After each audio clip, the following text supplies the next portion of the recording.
7:10 in the morning, the North Atlantic. The nuclear-powered aircraft carrier USS Gerald R Ford sliced through a heavy gray swell. This was supposed to be a standard carrier strike group exercise. It became a global security crisis the moment a sonar technician saw a trace on his screen moving at 220 knots. No known vessel in any navy can move that fast underwater.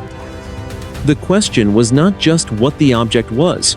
The question was how it was moving through the deep ocean in total silence. The air in the Combat Information Center was cool and smelled of ozone and recycled oxygen. Rows of high-resolution displays flickered with blue and green data points.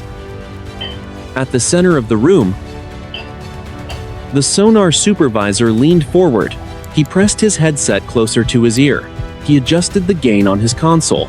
The signal remained steady. It was a hard return. It was solid. The supervisor spoke into his microphone. Combat. Sonar. I have a technical anomaly on the passive array. Requesting immediate verification from the active suite. A voice responded from the tactical deck. Sonar. Combat. State the nature of the anomaly. Sir, I have a submerged contact. Bearing 090. Depth is 400 meters. Speed is 222 knots. I say again, 222 knots. The room went quiet for 3 seconds. 3 seconds is a long time in a combat center. The speed of a standard nuclear attack submarine is roughly 35 knots. A high-speed torpedo might reach 70 or 80. 220 knots was the speed of a regional turboprop aircraft. Doing it underwater was physically impossible. The friction of the water should have torn any hull to pieces. More importantly, it should have been screaming. At that speed, the water around a propeller or a hull would boil. It would create a massive trail of bubbles and noise known as cavitation. But the screen showed nothing but a clean, cold line. The tactical action officer walked over to the sonar station. He looked at the scrolling waterfall display. Check your calibration. That is a ghost in the software. It has to be. The supervisor did not look up. I have already run 3 diagnostic cycles. The hardware is green. The signal is coming from the water. It is not a glitch. It is moving directly toward the strike group. The officer looked at the range. The contact was 60 miles out. At its current speed, it would be underneath the carrier in less than 15 minutes. He turned to the communications technician. Alert the admiral. Tell him we have a Tier 1 contact. We are going to general quarters. An alarm began to pulse through the massive ship. It was a low, rhythmic thrum that vibrated in the deck plates. Thousands of sailors began to move. Watertight doors were slammed and dogged. Pilots in the ready rooms looked at the monitors. On the flight deck, the wind whipped across the catapults. The morning light was pale and weak. High above the water, on the bridge, Admiral Marcus Thorne looked out at the horizon. He was a man who had spent 30 years studying the movements of the Russian and Chinese navies. He knew every submarine class in existence. He knew their acoustic signatures. He knew their limits. He looked at the tactical tablet handed to him by his chief of staff. He saw the vector. The object was not maneuvering. It was not hunting. It was flying through the water on a straight line. It was headed for the center of the most powerful naval formation on Earth. Has the escort screen detected it? Thorne asked. The destroyers are reporting the same data, sir, the chief responded. The USS Winston Churchill has a firm track. They are requesting permission to drop a sonobuoy pattern directly in its path. Thorne watched the numbers on the screen. The speed was now 225 knots. It was accelerating. It was a spear aimed at the heart of the fleet. Granted, Thorne said. Tell them to put a wall of sensors in the water. I want to know what the skin of this thing looks like. The morning was still quiet. It would not stay that way. 7:15 in the morning. The North Atlantic. The destroyer, USS Winston Churchill, was already moving into position. The crew did not know they were about to hear the impossible. A line of 12 sonobuoys hit the water. They bobbed on the surface for a moment. Then they deployed their sensors into the deep. These sensors were designed to hear the faint turn of a propeller or the hum of a reactor. They were the most sensitive ears in the United States Navy. Inside the Combat Information Center of the Churchill, The sonar operator pressed his headphones to his ears. He was listening for a roar. At 200 knots. Anything moving through water should sound like a freight train. It should be a chaotic mess of bubbles and collapsing pressure. Instead, he heard a hum. It was a perfect, low-frequency vibration. It sounded like a massive tuning fork. The operator spoke to the bridge. "Captain, the contact is passing through the sensor field now. Range is 5,000 yards. It is not cavitating. I repeat, there is no cavitation noise." The captain looked at the tactical plot. "How is that possible? At that speed, physics says the water must boil." "I do not know. Sir, it sounds like a solid-state drive. It is clean. It is moving at 230 knots now, 400 miles to the east." The foreign military submarine drifted at 300 meters. The interior of the boat was bathed in a dim red light. Senior officer stood behind his sonar team. He was a veteran of many operations. He had seen every trick. But he had never seen this. The officer looked at his chief of sonar. "Is it a torpedo? A new weapon?" The chief shook his head. "No, a torpedo has a small acoustic signature. This is massive. The displacement is larger than our own boat. It is the size of a cruiser, and it is moving faster than any aircraft carrier. Check the heading," the officer ordered. "It is headed for the strike group, bearing 270. It is passing directly beneath us." The submarine shuddered. It was not a physical impact. It was a pressure wave, a massive, heavy displacement of water that rocked the 40,000-ton submarine like a toy. The crew grabbed for railings. Coffee cups slid off consoles. For 5 seconds, the ocean around them seemed to vibrate at a molecular level. Volkov grabbed the edge of the chart table. "Status. Did we hit something?" "Negative. Captain, it just passed us. It was 500 meters below our keel. It is moving so fast it created a vacuum wake. Our depth control is struggling to compensate." The chief of sonar looked at his screen. His face was pale in the red light. "Captain, the military forces are launching helicopters. They are dropping more sensors. They think we have a new weapon. They think this is us." The officer realized the danger immediately. If the military forces believed this impossible object was a foreign secret project, they would not hesitate to defend their carrier. A misunderstanding at this speed would lead to a full-scale engagement. He turned to the radio officer. "Prepare a burst transmission. Use the emergency de-escalation frequency. We need to tell the military forces it is not ours." "Sir," the radio officer replied, "the military forces are already painting us with active radar. They are in a high alert posture, back on the naval aircraft carrier." Admiral Thorne watched the screen. The contact was now 30 miles away. It had just passed a foreign military submarine. On the map, it looked like a coordinated attack. Thorne spoke to his tactical action officer. "The foreign military are in the area. The contact is coming from their direction. Is it possible they have solved the cavitation problem?" "It should be impossible, sir. But the Churchill is reporting a wake that nearly capsized them.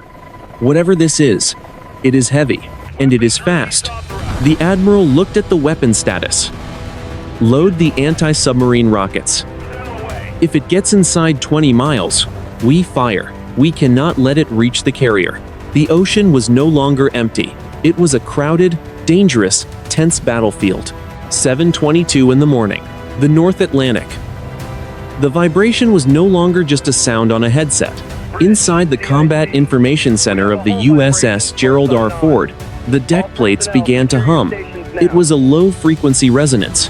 It felt like the entire 100,000-ton ship was being turned into a massive speaker. The sonar supervisor reported to the tactical action officer. "Sir, the contact is at 25 miles. Speed has increased to 250 knots. The frequency of the acoustic signature is rising. It is moving out of the audible range and into the ultrasonic." "What about the Russian boat?" the officer asked. "The Kazan is backing off, sir. They are blowing ballast. They are rising to the surface. It looks like they are trying to get out of the way." On the bridge, Admiral Thorne received a priority flash message. It was the burst transmission from the Russian submarine. He read the translated text on a secure tablet. The message was short. It was blunt. The Russians claimed the object was not theirs. They were requesting a temporary ceasefire to identify the threat. Thorne looked at his chief of staff. Do we believe them? The chief of staff shook his head. It could be a mask, a way to get us to drop our guard while their new drone closes the distance. But the Kazan is behaving like a boat that is terrified. They are not in a sliding attack position. They are fleeing. Thorne turned to the window. The gray sea looked cold and indifferent. If it is not theirs and it is not ours, then we have a third party in the water, one that can ignore the laws of hydrodynamics. Tell the Winston Churchill to fire a spread of acoustic decoys. If this thing is homing in on our signature, I want to see if it can be diverted. 7:28 in the morning. The USS Winston Churchill. The destroyer launched 4 Nulka decoys. These devices were designed to mimic the massive acoustic and electronic signature of an aircraft carrier. They hissed into the water and began to scream. To any sonar sensor, they looked like 4 giant targets. The sonar operator watched his screen. Decoys are away. They are active. The contact is ignoring them. It is not deviating. It is locked onto the Ford's main propulsion shaft. The captain of the Churchill gripped the rail of the bridge. It is not a torpedo. A torpedo would have snapped to the loudest signal. This thing is discriminating. It knows exactly which ship is the carrier. Inside the foreign military submarine, Captain Volkov watched his own display. The situation was deteriorating. His boat was now at 50 meters depth. The turbulence from the passing object had damaged one of his horizontal stabilizers. The chief of sonar spoke in a hushed voice. Captain, the military forces destroyers are turning. They are forming a screen. They are preparing to use depth charges. Volkov realized the danger. If they drop explosives now, the shock waves will hit us too. We are too close to the blast zone. They are going to sink us by accident trying to hit that ghost. Captain, the sonar chief interrupted. The contact is changing. It is not just moving fast anymore. It is changing depth. State the depth, Volkov commanded. It was at 400 meters. Now it is at 200. Now 100. It is rising. It is coming to the surface. Volkov felt a chill that had nothing to do with the temperature of the submarine. Where is it going to breach? The sonar chief looked up. His eyes were wide. Directly beneath the Ford. It is going to hit them from below. On the Gerald R Ford. The vibration reached a breaking point. Water began to foam and boil alongside the massive hull. It was not the wake of a ship. It was the sound of the ocean being pushed aside by a force it could not contain. The admiral stood his ground as the deck began to tilt. The morning was about to become a nightmare. 7:35 in the morning. The North Atlantic. The flight deck of the USS Gerald R Ford was a scene of controlled chaos. The massive ship was vibrating with an intensity that threatened to shake the aircraft loose from their tie-downs. Below the waterline, the hull groaned. The sound was like a giant finger being dragged across a crystal glass. Inside the Combat Information Center, the air was thick. Admiral, the contact is at 100 meters and rising. It is inside 2,000 yards. We are losing the ability to track it with passive sonar. The signal is too loud. Admiral Thorne gripped the edge of the tactical console. Have the destroyers clear the blast zone. If we fire now, we risk hitting our own escorts. What is the status of the rules of engagement? Sir, the officer replied. The Pentagon has issued a temporary flash order. We are authorized to use non-lethal deterrence, but the threat to the carrier is deemed imminent. You have the authority to defend the ship. Thorne looked at the screen. The ghost contact was almost vertical now. It was a massive, high-speed pillar of energy rising from the abyss. Launch the anti-submarine rockets. Set the depth charges for 50 meters. We need to create a pressure wall between us and whatever that thing is. Do it now. 7:38 in the morning. The National Military Command Center, Washington, D.C. 3,000 miles away, the highest-ranking officers in the military watched the live telemetry. The room was silent. On the main wall, a digital representation of the North Atlantic showed the carrier strike group as a cluster of blue icons. A single pulsing red dot was moving through the center of the blue. A 4-star general turned to a group of analysts. Is there any chance this is a seismic event? A methane bubble? An intelligence officer shook his head. No, sir. The trajectory is controlled. It reacted to the decoys by ignoring them. It is navigating. We are calling it an unidentified submerged object. It does not match any known Russian or Chinese acoustic profile. It does not even match our own physics. And the Russians? The general asked. They are in the same boat. Literally. The Kazan is surfacing and broadcasting on international distress frequencies. They are terrified. They are not the aggressors here. They are targets. 7:40 in the morning. Inside the foreign military submarine, Captain Volkov felt the floor tilt as his boat continued its emergency ascent. The interior lights flickered and died, leaving the crew in the eerie glow of battery-powered red lanterns. The vibration from the object was so intense that several sailors were suffering from nausea and nosebleeds. The sound was vibrating their very bones. The chief of sonar was shouting to be heard. "Captain, the armed forces are firing. I hear the launch of anti-submarine rockets. They are aiming at the contact, but the contact is already too close to the naval warship." Volkov realized the tactical nightmare unfolding. If the armed forces' weapons hit the object, the resulting explosion would occur directly beneath the hull of the aircraft carrier. The shock wave would be magnified by the water. It could break the back of the carrier, and the foreign submarine, sitting only a few hundred meters away, would be crushed by the displacement. "Radio," Volkov commanded. "Tell the military forces to hold their fire. If they detonate now, they will sink themselves. Tell them the object is not a weapon. It is something else." "Sir," the radio officer replied, "the armed forces are not receiving. Their sensors are being overwhelmed by the ultrasonic noise. They are flying blind." Volkov looked at his weapons officer. "Prepare a single torpedo. High-frequency guidance. Do not aim for the object. Aim for the water in front of it. We will try to deflect it with our own shockwave. It is the only way to save both ships." The foreign crew moved with the desperation of men who knew they were out of time. Two world powers were now pointing weapons into the same patch of water. Neither side knew what they were fighting. The weapons were away. The ocean was about to explode. 7:42 in the morning. The North Atlantic. The ocean was no longer a fluid. To the sensors of the carrier strike group, the water had become a solid mass of white noise. The anti-submarine rockets launched from the USS Winston Churchill arched through the gray sky. They left behind trails of white smoke that hung in the damp air. They were programmed to enter the water and detonate at a specific depth, to create a wall of concussive force. On the bridge of the Gerald R Ford, Admiral Thorne watched the telemetry. Impact in 5 seconds. Brace for shock. 400 yards away, the Russian torpedo from the Kazan sliced through the swell.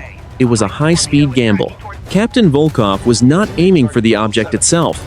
He was aiming for a point 50 meters in front of its projected path. He hoped the underwater explosion would create a vacuum that might trip the guidance of the unknown contact. The sonar supervisor on naval warships screamed over the interior comms. "New contact. Torpedo in the water. Bearing 350. It is coming from the foreign position." The tactical action officer turned to Thorne. His face was a mask of sudden fury. "The foreign forces are firing. They used the distraction to launch an attack." "Negative," Thorne barked. "Look at the track. The torpedo is not homing on us. It is intercepting the Ghost. They are trying to help." "Sir, we cannot take that risk. If that warhead hits our hull, the aircraft carrier is lost." "Steady," Thorne ordered. "Wait for the ASROC impact." 7:44 in the morning. The ocean surface erupted. 3 anti-submarine rockets hit the water simultaneously. The explosions were not the usual plumes of spray. Because the unknown object was displaced so much water, the explosions created a massive, standing wave of frothing foam. The shock wave rolled through the deep. It hit the hull of the aircraft carrier with the force of a tectonic shift. Inside the ship, light fixtures shattered. Sailors were thrown against bulkheads. The hum that had been vibrating through the deck plates suddenly changed pitch. It became a shrill, piercing whistle that caused electronic displays to flicker and reset. The foreign torpedo detonated seconds later. The dual shockwaves met in the middle of the water column. For a brief moment, a pocket of pure vacuum was created between the American carrier and the foreign submarine. The sonar supervisor stared at his flickering screen. The contact is, it is unaffected. The explosions did nothing. It is still rising. It is inside 500 meters. It is directly under the keel. 7:45 in the morning. The water around the aircraft carrier began to mound upward. It was a phenomenon known as a sea dome. Thousands of tons of seawater were being pushed toward the sky by something massive and fast beneath the surface. The 100,000-ton carrier began to lift. The bow rose 10 feet, then 20. The giant anchor chains rattled with a sound like thunder. On the flight deck, a jet fighter aircraft snapped its tie-downs. It slid across the non-skid surface and crashed into a refueling crane. Sparks showered the deck. A fire crew scrambled, but they were knocked off their feet as the ship continued to tilt. In the foreign submarine, Captain Volkov was thrown against the sonar console. Status: did we hit it? The sonar chief was clutching his ears. Blood was trickling from his right temple. No. It ignored the blast. It is passing through the explosion like it was not there. It is breaching. Captain, it is breaching now. Every sensor in the North Atlantic went to maximum gain. Every eye was on the water beside the carrier. The ghost was no longer a ghost. It was becoming a physical reality. The air went cold. The hum stopped. 7:45 and 30 seconds. The North Atlantic. The sea dome reached its peak. Thousands of tons of white water fell away from a central mass. The USS Gerald R Ford was listing 12 degrees to port. On the flight deck, a second F-35 fighter broke its chains. It slid toward the edge of the deck. Sailors scrambled. Alarms were screaming. The ship was being pushed upward from the center of its keel. Admiral Thorne held onto the bridge console.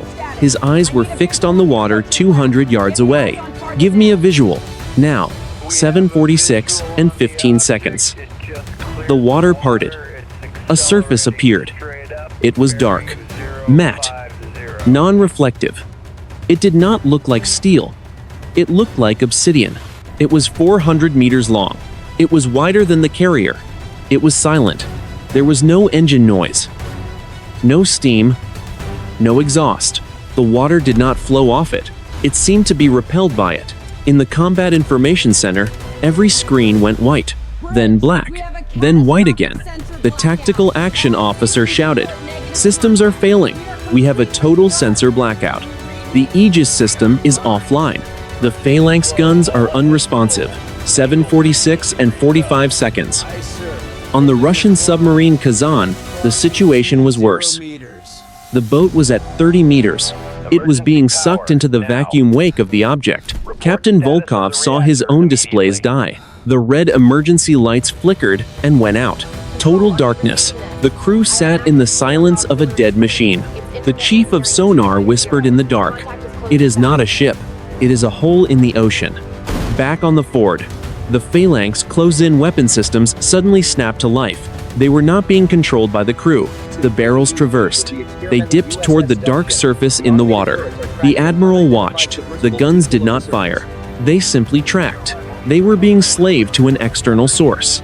7:47 in the morning. The object stopped rising. It sat perfectly still. In the heavy swells, the carrier began to level out. The vibration that had threatened to tear the fleet apart vanished. The silence was absolute. It was a silence so heavy, it felt like physical pressure on the ears of every sailor in the strike group. Admiral Thorne looked at the dark shape. It was right there, within reach. It was the greatest threat in human history, or the greatest discovery. The world went silent. 7:48 in the morning. The North Atlantic. The silence was heavier than the noise. On the bridge of the Gerald R Ford, Admiral Thorne tried to speak into his internal comms. The handset was dead. He looked at his watch. The digital face was frozen at 7:47. Every piece of microelectronic circuitry on the ship had ceased to function. He looked out the reinforced glass at the black object. It sat in the water like a slab of midnight. It did not bob with the waves. The Atlantic swells broke against its sides, as if it were a mountain rooted to the sea floor. It was 400 meters of impossible geometry. 7:49 in the morning. Inside the Combat Information Center, the darkness was absolute until the main tactical screen flickered. It did not show the Aegis interface. It did not show the strike group. A single image began to resolve. It was a high-resolution feed. It showed the Kazan. The Russian submarine was sitting on the surface less than 500 yards away. The tactical action officer gasped. "How is it doing that? Our cameras are powered down. The optics are dead." The image shifted. It was no longer a camera feed. It was a data stream. Rows of binary codes scrolled at a speed the human eye could not follow. Then, the code vanished. It was replaced by a geometric map of the North Atlantic. Admiral Thorne walked into the darkened center. He looked at the screen. The map showed the Ford and the Kazan. They were marked with small white dots. Then, new dots began to appear. Thousands of them. They were scattered across the Atlantic, the Pacific, the Indian Ocean. They were all deep. They were all stationary. "What are those?" the officer whispered. "They are not ours," Thorne said, "and they are not Russian." 7:50 in the morning. Inside the Kazan, Captain Volkov was staring at the same map. It was projected onto the bulkhead of his command room. The image was perfectly clear despite the lack of power. He saw the dots. He saw the sheer scale of the presence beneath the waves. The chief of sonar was trembling. "Captain, look at the depth readings on the map. They are all below 6,000 meters. They are in the trenches. They have been there for a long time." Suddenly, every dot on the map turned from white to a pulsing amber. The black object outside the Ford began to change. The matte surface started to ripple. It was not solid. It was a fluid held in place by a magnetic field. It began to sink. It did not dive. It simply became heavy. The water did not splash. It swallowed the mass in a single, smooth motion. The vibration returned, but it was different. It was a low, rhythmic pulse. It felt like a heartbeat. 7:51 in the morning. The power on the Gerald R Ford snapped back on. Every light, every console, every screen returned to full brightness at the same instant. The cooling fans roared to life. The phalanx guns reset to their neutral positions. The tactical action officer checked his display. "Admiral, the contact is gone. It is descending at 400 knots. It is moving straight down." Thorne looked at the map on the main screen. It was still there, but the 1,000 amber dots were now moving. They were all rising from the deep trenches. They were headed toward the surface. All of them. "Get me the Pentagon," Thorne said, "and get me a direct line to the Kazan. We need to talk to the Russians, right now." The officer hesitated. "Sir, on what authority?" Thorne did not take his eyes off the screen. "On the authority of a species that just realized it is not alone in its own house." The pivot had occurred. The conflict between two nations was gone. It had been replaced by a global realization. 8:10 in the morning, the North Atlantic. The Combat Information Center was a wall of noise. After the total silence of the blackout, the return of power felt like an assault. Fans screamed. Hard drives spun up with a high-pitched whine. Dozens of status alerts chimed at once. Damage control teams reported over the internal net. The Ford was stable, but the world inside its hull had changed. Admiral Thorne stood at the center of the room. He did not look at the damage reports. He looked at the main tactical screen. The geometric map was gone. The standard Navy interface had returned. Blue and red icons flickered across the North Atlantic, but the 1,000 amber dots from the blackout were no longer there. The sonar supervisor spoke. His voice was shaky. "Admiral, I have the Kazan on passive sonar. They are still on the surface. They are broadcasting a bridge-to-bridge hailing signal on the international distress frequency." Thorne nodded to the communications officer. "Put them on the main speakers. Scramble the translation matrix." A second later, the voice of Captain Volkov filled the room. It was distorted by static, but the tone was unmistakable. It was the voice of a man who had seen the end of the world. The Russian captain spoke. American carrier. This is Kazan. Do you have your systems? Do you see what is happening? Thorne leaned over the console. Kazan. This is Ford. We are operational. We saw the map. Are you seeing the movement in the trenches? We are, Volkov replied. Our long-range hydrophones are picking up hundreds of signatures. They are all rising. They are not following any acoustic pattern we recognize. They are moving at 300 knots, straight up, 8:15 in the morning. The tension on the bridge of the Ford was thick. The tactical action officer checked the satellite link. Sir, we have regained contact with the Pentagon. They are reporting similar events in the Pacific. The 7th Fleet near Japan is reporting a blackout. The Australians are reporting submerged contacts in the Tasman Sea. It is global. Thorne looked at the screen. Is there any sign of hostile intent? Have any of these objects fired? No, sir, the officer replied. They are just surfacing. They are holding positions exactly 12 miles outside of every major coastal city on the planet. They are not entering territorial waters. They are parking on the line. Thorne turned back to the radio. Volkov, what are your orders from Moscow? There was a long pause. The static hissed. Volkov spoke again. My orders are to maintain a ceasefire. We are to stay on the surface. We are to observe. Moscow is in contact with Washington. They are calling it a planetary security event, 8:22 in the morning. The sky above the North Atlantic was starting to clear. The heavy gray clouds were breaking. A pale sun shone down on the cold water. Between the massive carrier and the sleek Russian submarine, a circle of perfectly calm water remained. It was the spot where the black object had breached. There was no oil, no debris. Only a strange, iridescent shimmer on the surface that refused to dissipate. The Winston Churchill reported in. Admiral, we have a visual on the shimmer. It is not an oil slick. Our sensors are reading it as a high-density plasma residue. It is emitting a low-level broadcast. It is a repeating mathematical sequence. Translated, Thorne commanded. It is already being processed by the National Security Agency. Sir, they say it is not a message. It is a coordinate. A single point in the mid-Atlantic ridge.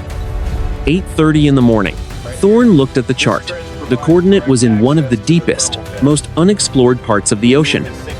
It was a place where the Earth's crust was thin, where the heat of the core met the cold of the abyss. They want us to go there, Thorne whispered.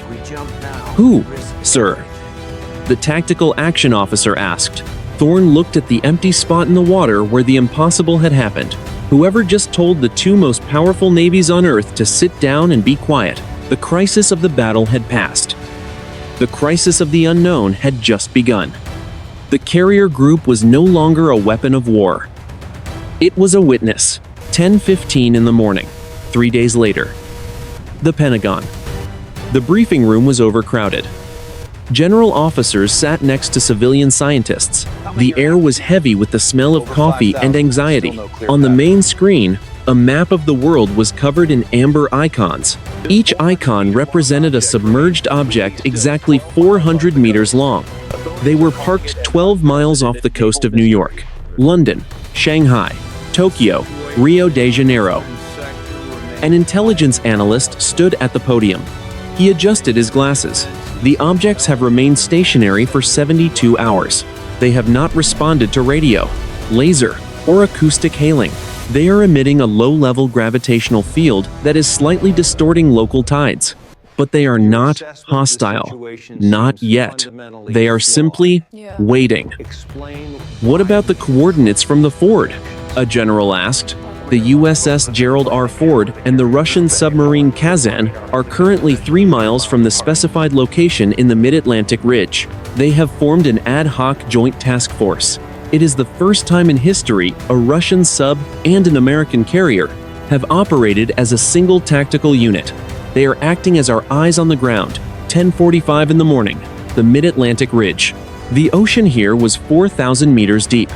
Below the Ford, The volcanic peaks of the ridge rose like jagged teeth from the darkness. Admiral Thorne stood on the bridge. He looked at the Kazan. The Russian boat was visible on the surface, trailing 300 yards behind the carrier. It was a strange sight. Two former rivals, huddled together in a vast and empty sea.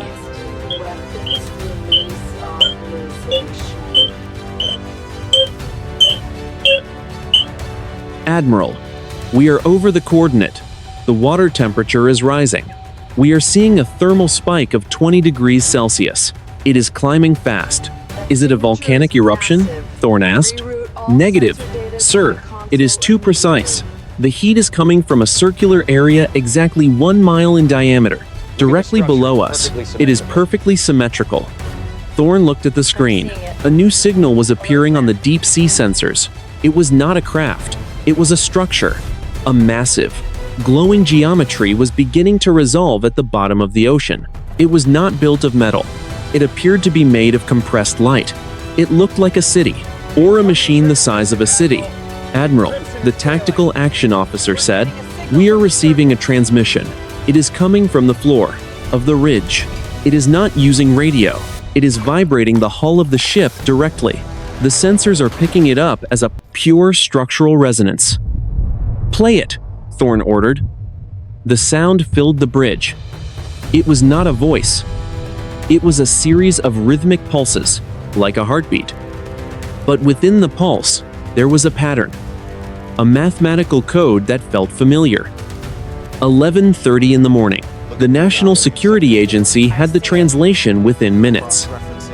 It was not a message of peace. It was not a declaration of war.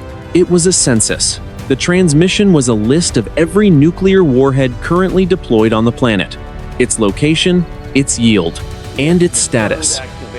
Every secret silo in North Dakota, every hidden submarine in the Barents Sea, every mobile launcher in the Gobi Desert was accounted for.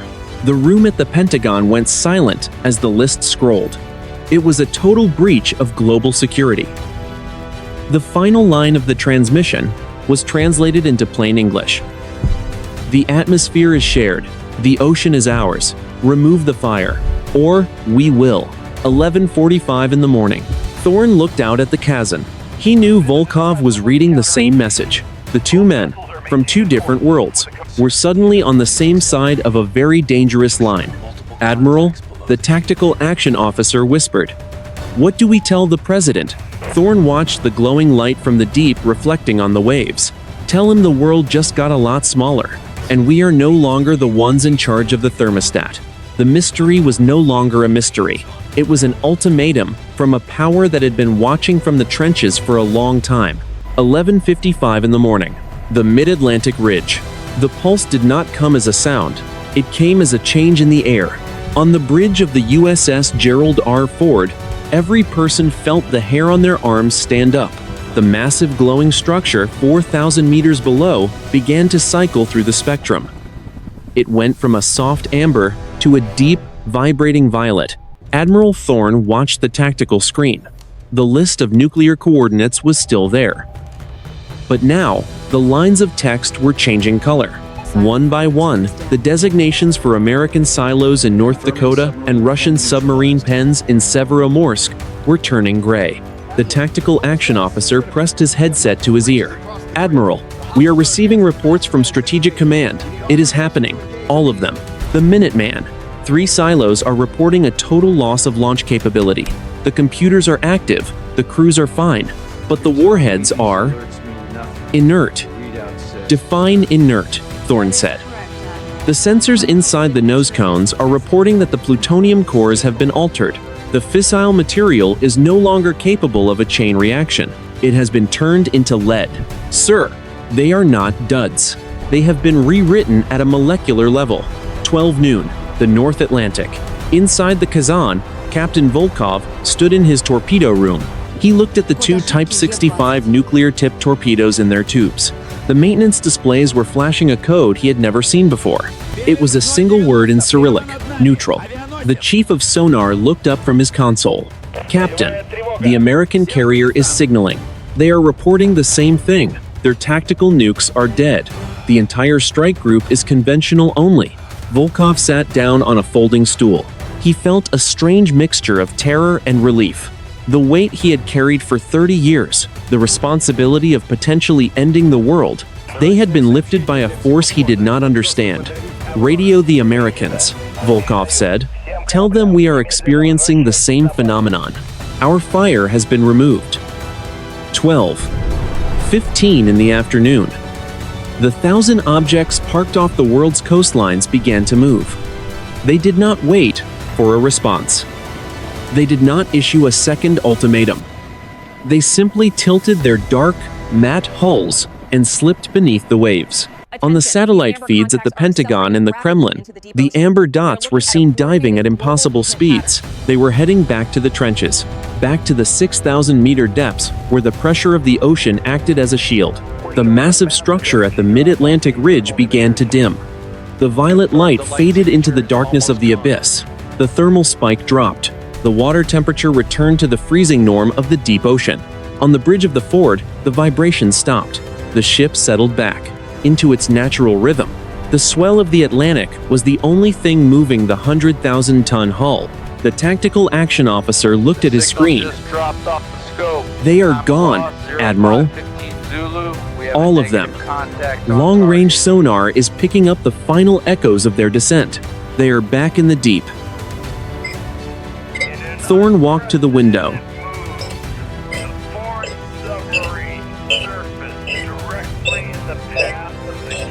The Russian sailors were standing on the deck of their submarine. Some were looking at the carrier. Others were looking at the sky. There was no cheering. There was no victory. "Status of the strike group?" Thorne asked. "All ships report full propulsion, and conventional weapon systems are green," the officer replied. "We are still the most powerful naval force on the planet, sir." Thorne shook his head slowly. "No. We are a collection of steel boxes, floating on a pond that belongs to someone else. We just didn't know it until today." He picked up the radio handset. "Kazan, this is Ford. The threat has passed. We are standing down from general quarters.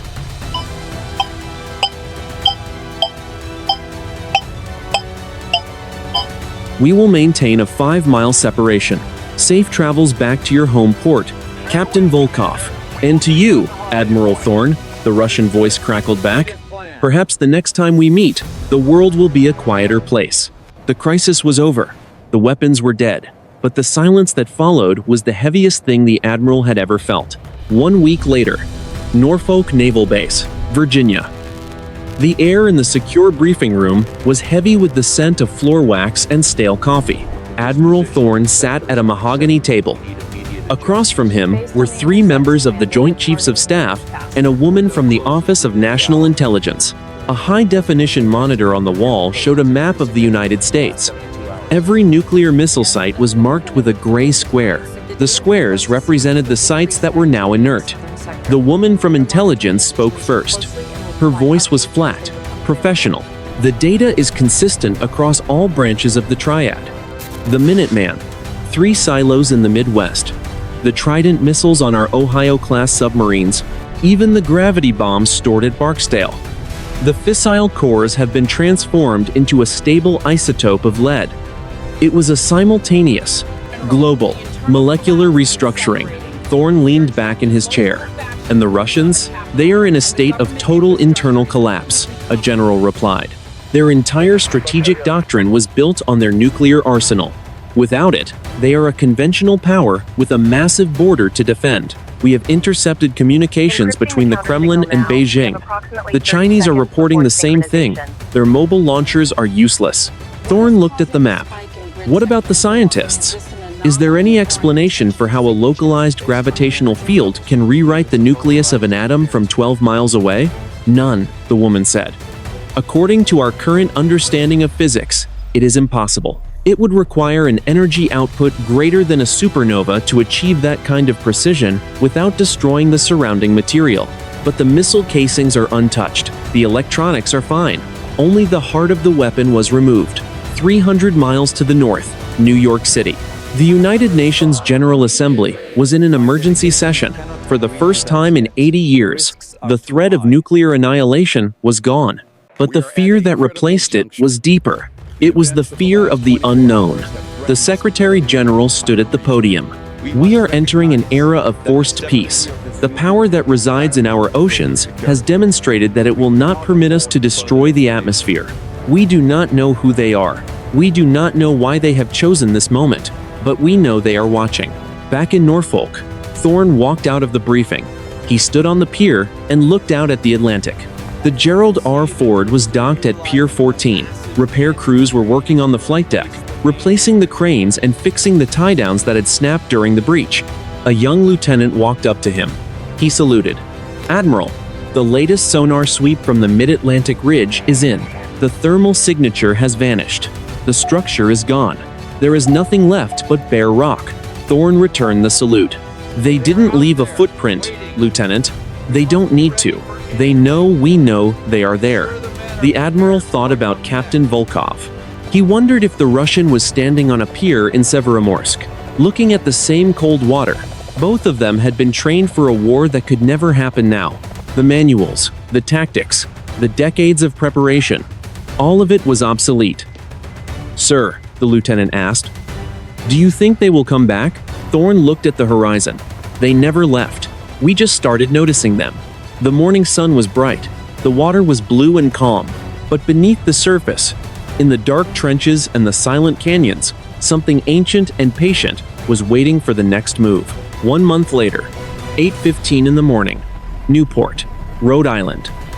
The Atlantic was a mirror of polished blue. The USS Gerald R Ford sat at anchor in the Narragansett Bay.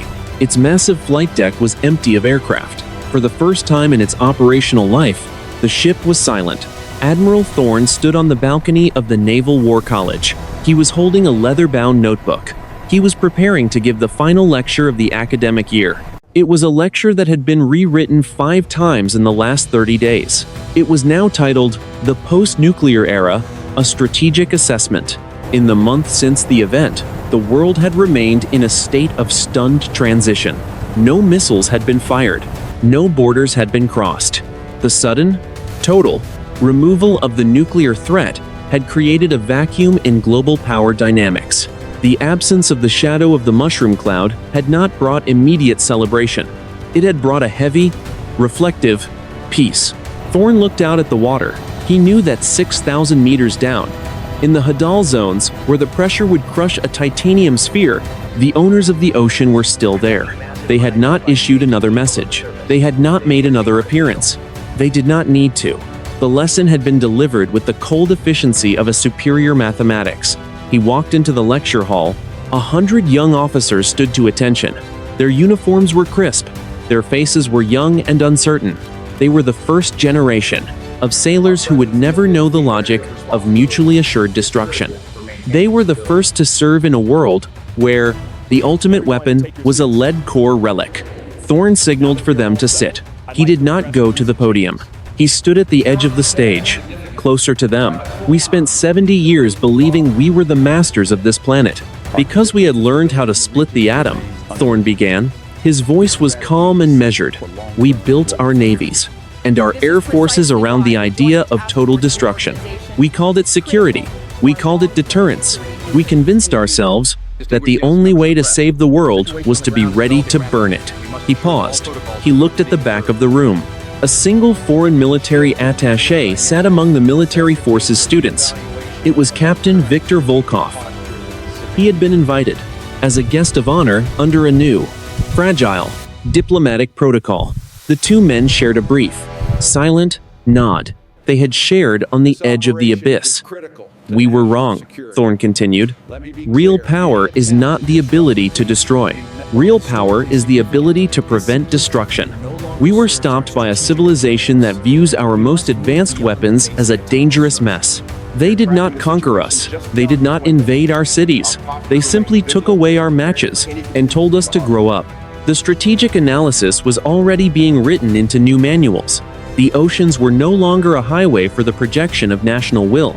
They were a restricted zone, Any vessel carrying hazardous materials or long-range strike systems was now monitored by the silent watchers in the trenches.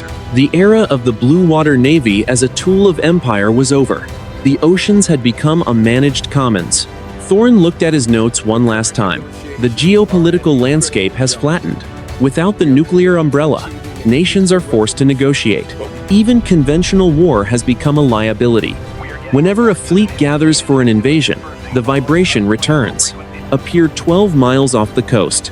They do not fire, they just watch, and the message is understood by everyone. The admiral closed his notebook. The morning sun streamed through the high windows of the hall. It caught the brass buttons on his jacket. Outside, a small wooden sailboat cut across the bay. It was a simple, human motion. "We are no longer the apex predator," Thorin said. "We are the tenants. And for the first time in history, we have to learn how to behave like good neighbors." He walked out of the hall into the quiet morning air. The officers remained silent.